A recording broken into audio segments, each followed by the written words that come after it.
Europe 1, le grand direct des médias.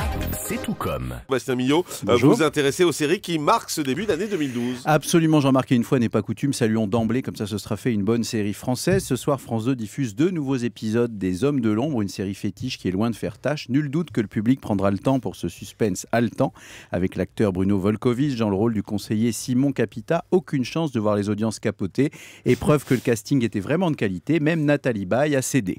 En face, TF1 riposte avec Grey's Anatomy, et même si ses nombreuses fans tombent hystériques, c'est gentil Julie de comprendre maintenant.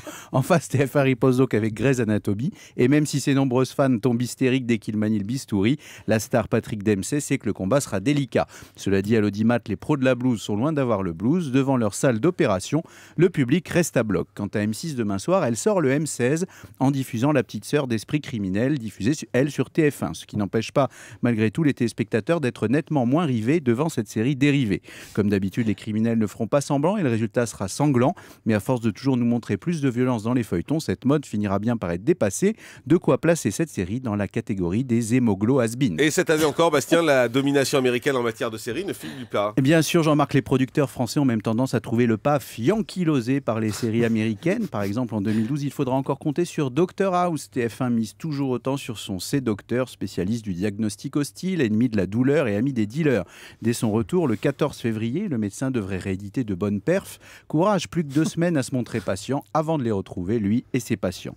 Depuis Urgence ou Cold Case, même le service public s'y est mis, ce qui prouve que Castle n'est pas un cas unique. Dans cette série dont la saison 3 vient de s'achever, le romancier Rick et le lieutenant Kate enquêtent. Beaucoup attendent désormais que ces aventures pleines de romance recommencent, en espérant, Alain, que dans la saison 4, enfin, Castle bécote Beckett. Finalement, 2012 s'annonce comme un bon cru. Autrefois, les feuilletons télé étaient parfois un peu limités. Désormais, en osant des intrigues franchement éloignées du quotidien, ils sont loin d'être des miroirs réfléchissants, mais ils nous font un peu plus réfléchir.